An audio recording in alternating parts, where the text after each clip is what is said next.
તો કઈ રણજીત હું અને ડોગેશ ને 3 જણ હેડે છે દવાખાને. તો કઈ ડૉક્ટરની થોડી સલાહ લઈએ ડોગેશ માટે, ફૂડ માટે, પછી ઇન્જેક્શન જે 45 દિવસે એક પહેલું ઇન્જેક્શન આવે છે 6 થી 7 વીક માટેનું, તો એ અપાવા જઈએ છે. તો કઈ વિચારીએ છીએ હોય નાનો દવાખાનો એના કરતાં વિસનગર બાજુ જઈએ તો કોઈ હરખો દવાખાનો હોય વિસનગર બાજુ હોય સિટી ખરું કે થોડું. તો ગાઈસ કોમેન્ટ કરીને કહેજો વિસનગરમાં કોઈ સારું દવાખાનું ડોગ માટેનું તો કહેજો કોમેન્ટ કરીને. ડોગેશ માટે એનો પેલો એ વાટકો લાવી દેવાનો. હા લઈ જઈએ.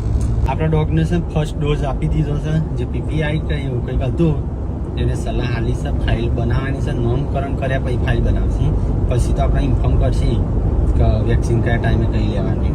બાકી અત્યારે એક વેક્સિન આલી દીધી છે 6 થી 7 મહિનાનું, અરે 6 થી 7 અઠવાડિયાનું થાય ને ત્યારે જે ફર્સ્ટ ડોઝ હોય ને એ આપી દીધો છે. હવે હેડે છે રિટર્ન ઘરે. ડૉક્ટર જો આરામ કરે છે. અને બીજો સામાન ડોગ માટે આજ તો ગાઈસ બહુ બધી ખરીદી કરી છે, ઘરે જઈને બધું બતાવશું.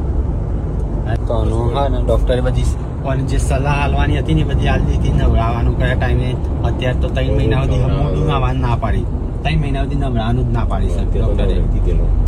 અને તો ખબર નથી એટલે તો અમે નવડાવી દીધું હતું, પણ કે હવે ના નવડાવતા એટલે બીમાર પડી જશે.